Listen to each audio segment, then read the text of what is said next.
आइए दोस्तों, आज का टॉपिक है summary the judgment seat of Vikramaditya. Vikramaditya का न्याय सिंहासन। तो ये जो चैप्टर है ये क्लास 10th की सप्लीमेंट्री रीडर का सेकंड चैप्टर है, जो कि सिस्टर निवेदिता के द्वारा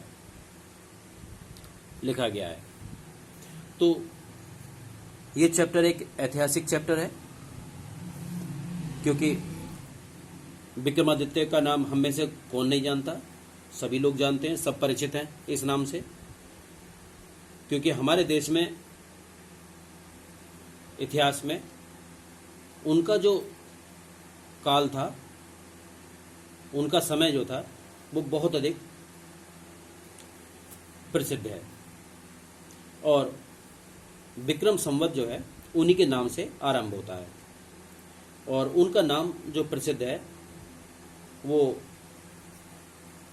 फिर भी हम बड़े आश्चर्य करते हैं कि हम सब उनके जीवन के विषय में उतना नहीं जानते जितनी कि उनकी प्रसिद्धि है। और यह बात निश्चित है कि जो न्याय या ज्ञान जो शब्द हैं, इनसे जो भी व्यक्ति प्रेम करता है वो इनके विषय में अवश्य ही जानना चाहता है। क्योंकि विक्रमादित्य भी न्याय और ज्ञान से बहुत अधिक प्रेम करते थे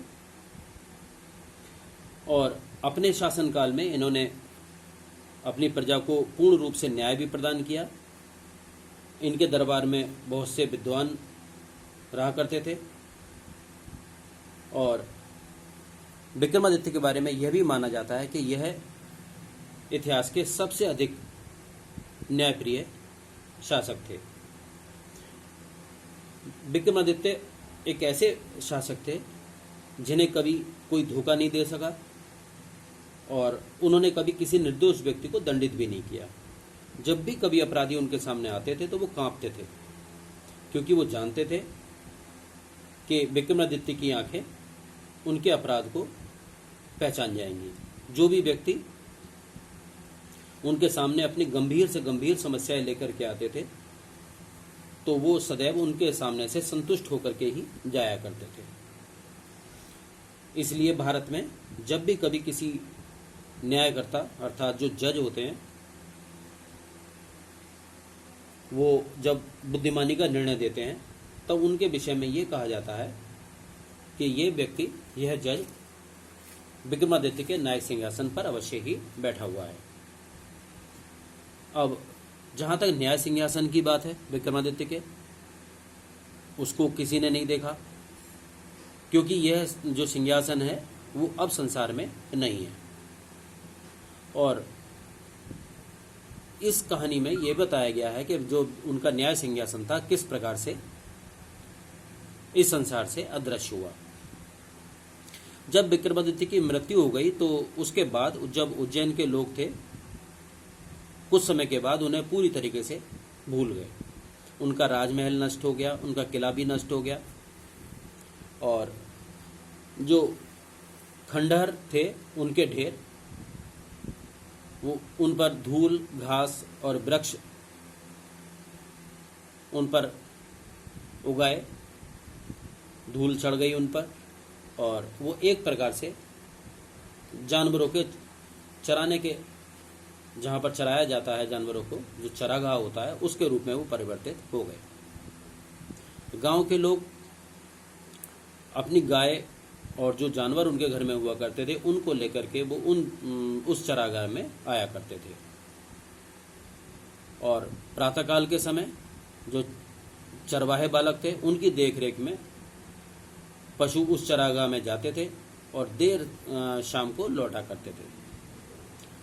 और जब लौटने का समय होता था तब चरवाहा बालक चरागाह के एक कोने से खड़े होकर के आवाज़ लगाता था और सभी जानवर, सभी गाय वगैरह या जो भी जानवर हुआ करते थे वो चरवाहा के साथ जो है उसके चारों ओर एकत्रित हो जाते थे और फिर अपने घर की ओर वापस लौट पड़ते थे।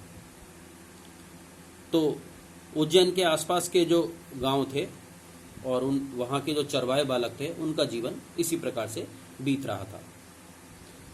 और वो बहुत अधिक संख्या में थे। जो चरागाह पर जानवरों को ले जाने वाले जो चरवाहे बालक थे उनकी संख्या बहुत अधिक थी और जानवर भी बहुत अधिक थे।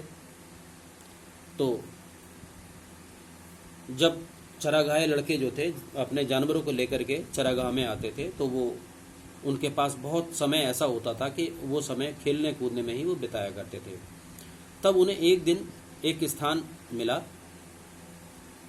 जो कि बहुत अधिक आनंददायक था और जो वहीं पर एक वृक्ष था और वृक्ष के नीचे की जमीन कुछ खुरदरी और ऊबड़ खाबड़ थी और जगह जगह पत्थरों की नोक बाहर को झांक रही थी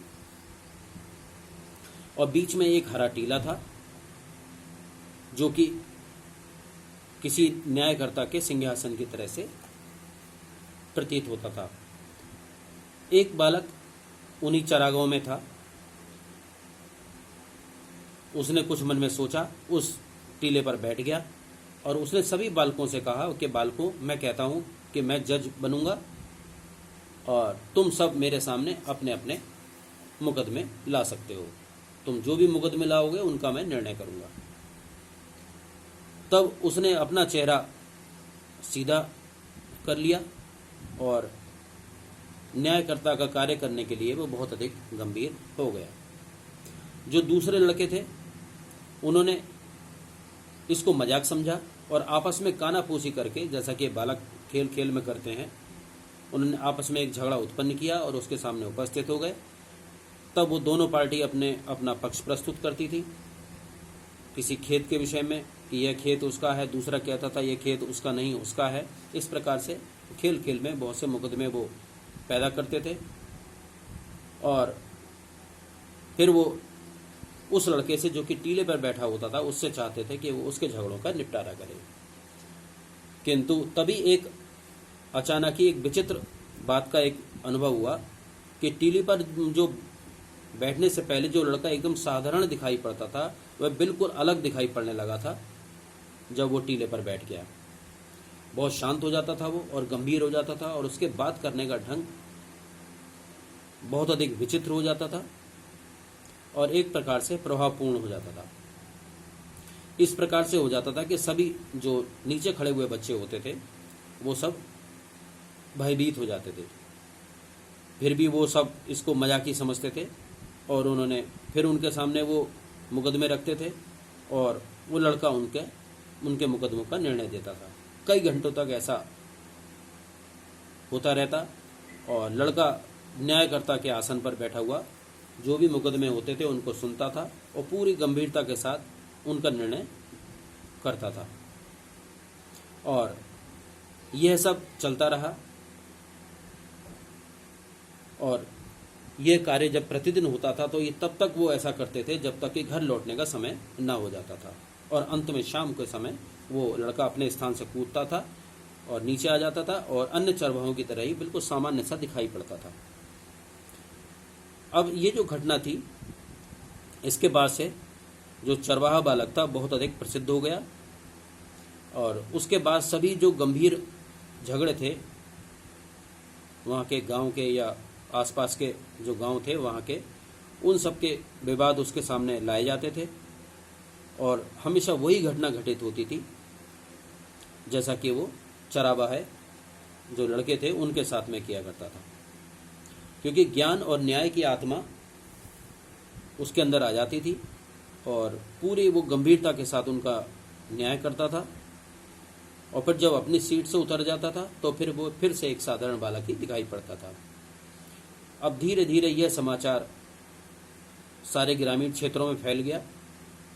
आसपास के जो स्त्री पुरुष थे उस चरवाहे बालक के दरबार में आने लगे, अपने झगड़े लाते थे और उन्हें वहाँ पर न्याय मिलता था और वो भी न्याय ऐसा होता था कि उसको दोनों पक्ष ही मानते थे और संतुष्ट होकर के घर जाते थे।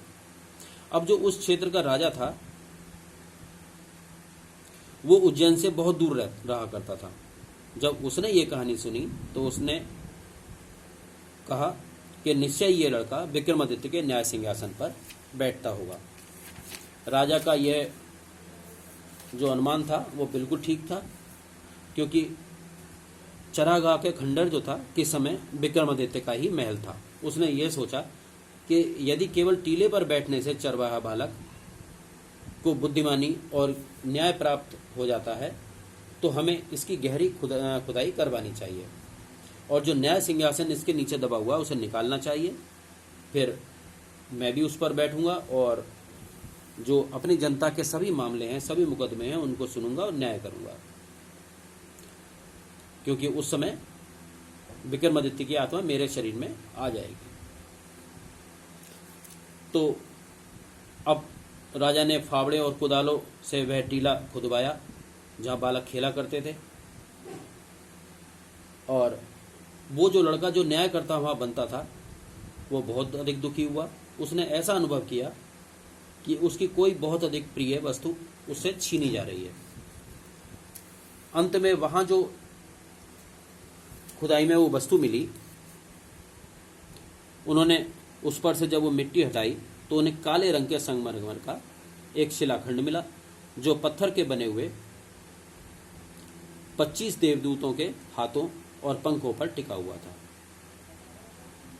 निश्चित रूप से वो विक्रमादित्य का ही न्याय सिंहासन था।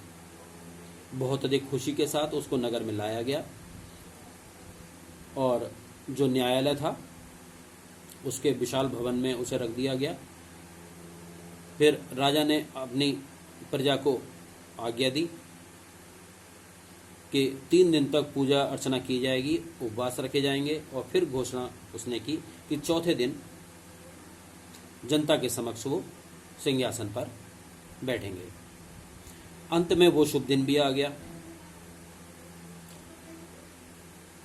और राजा जो था, जिसको सिंहासन पर बैठना था, उसे देखने के लिए बहुत अपार भीड़ एकत्रित हो गई। और जब राजा अपने महल में चलता हुआ आया, उसके साथ साथ जो राज्य के दूसरे न्यायकर्ता और पुजारी थे वो भी आए, और जैसे ही वो न्याय सिंहासन के पास पहुंचे, वो 2 पंक्तियों में विभाजित हो गए। राजा उनके बीच में से आकर के आदर के साथ अपना सिर झुका करके जो संगमरमर का शिलाखंड था उसकी ओर बढ़ा। अब जैसे ही वो उस पर बैठने वाला था राजा, तभी जो उस शिलाखंड के देवदूत थे उनमें से एक ने राजा को कहा, हे राजन रुको, और क्या तुम ये समझते हो कि तुम विक्रमादित्य के न्याय सिंहासन पर बैठने के योग्य हो? क्या तुमने कभी उन राज्यों पर राज्य करने की इच्छा नहीं की जो तुम्हारे थे ही नहीं? थोड़ी देर तक राजा ने इसका कोई उत्तर नहीं दिया, क्योंकि उसके समझ में नहीं आया, क्योंकि वह जानता था कि उसका जीवन बिल्कुल भी न्यायपूर्ण नहीं है। और बहुत देर तक वो चुप रहा। फिर उसने कहा, नहीं, मैं सिंहासन पर बैठने के योग्य नहीं हूं। तब उस देवदूत ने फिर कहा, तो जाओ और 3 दिन तक ईश्वर की प्रार्थना करो, और जब तुम अपने मन को शुद्ध कर लो तब सिंहासन पर बैठने के योग्य तुम बनोगे। इन शब्दों के साथ ही उस देवदूत ने अपने पंख फैलाए और वो उड़ गया। तब राजा ने ईश्वर की प्रार्थना की, उपवास किया, अपने आप को तैयार किया, और फिर से नया सिंहासन पर बैठने के लिए आया। लेकिन फिर से वही घटना घटी कि जो दूसरा देवदूत था उसने वो भी राजा के सामने आया, और उसने भी राजा से सवाल किया कि क्या कभी आपने महाराज धन संपत्ति को हड़पने की इच्छा नहीं की दूसरों की? तब राजा ने स्वीकार किया कि हाँ, उसने ऐसा किया है, इसलिए वो सिंहासन पर बैठने के योग्य नहीं है। इस प्रकार जब भी राजा उसके पास आता था सिंहासन के पास, तभी एक देवदूत जो है उसके पास आकर के प्रश्न करता था और उसे वापस लौटना पड़ जाता था। यह क्रम चलता रहा, और अंत में केवल एक ही देवदूत रह गया उस सिंहासन पर। तब राजा बहुत ही आत्मविश्वास के साथ उस सिंहासन के पास आया, क्योंकि उसे पूरा विश्वास था कि अब उसे अनुमति मिल जाएगी उस पर बैठने की।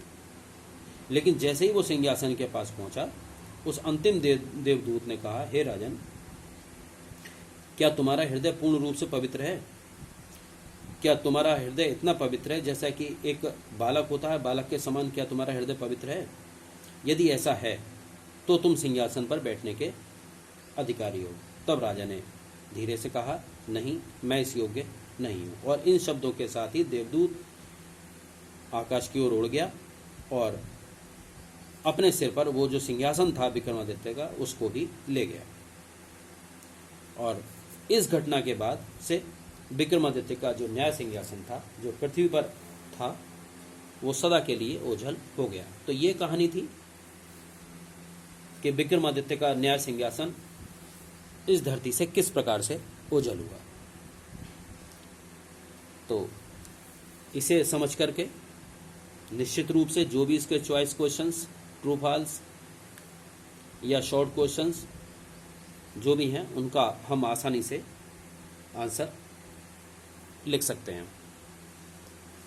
तो फिर मिलते हैं नेक्स्ट वीडियो में नए टॉपिक के साथ। तब तक के लिए नमस्कार।